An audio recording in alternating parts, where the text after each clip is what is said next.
Pressure, problem. ஆனால் ஒவ்வொரு ஊழியனுக்குள்ளேயும் there is a consolation, ஒரு ஆறுதலை தேவன் வைத்திருக்கிறார். உங்கள் ஆறுதல். அடுத்த சொல்லுங்க, அந்த ஆறுதல் என்ன இருக்குது தெரியுமா? ஒரு மீட்பு, ரட்சிப்பு என்ற வார்த்தை இருக்கிறது. சரியான விளக்கம் என்னவென்றால் மீட்பு, விடுதலை, பாதுகாப்பு, வாழ்வு, சுகம். பாருங்க, உங்கள் ஆறுதல். அப்படியானால் இந்த ஆறுதலை தேவன் எனக்கு தந்தார்.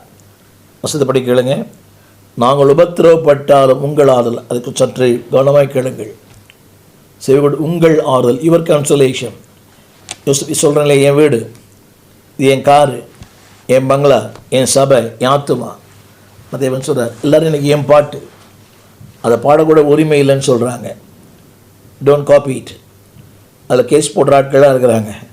அது சொல்கிறார், உங்கள் ஆறுதல். அப்போ ஆறுதலுக்கு சொந்தக்காரர் ஆண்டவர் தானே, ஆறுதலுக்கு சொந்தக்காரர் ஆவியானவர் தானே. ஆண்டவர் சொல்கிறார், உங்கள் ஆறுதல், யுவர் கன்சோலேஷன். அப்படினால் உங்கள் ஆறுதல், அந்த வார்த்தை நான் சற்று விளக்க விரும்புகிறேன். ஆறுதல் உங்களுக்குள் இருக்கிறது.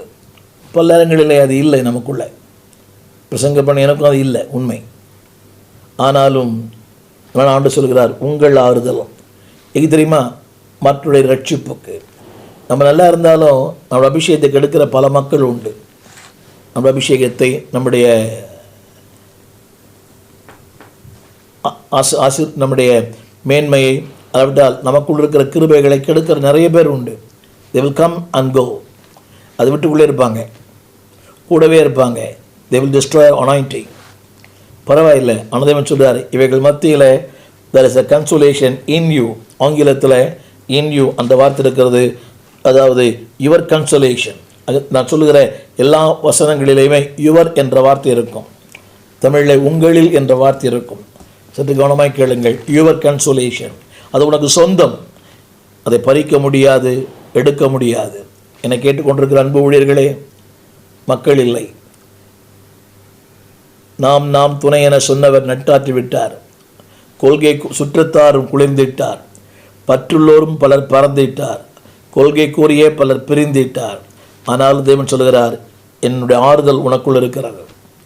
உங்கள் ஆறுதல். யோசித்து பாருங்க, you are a man of consolation.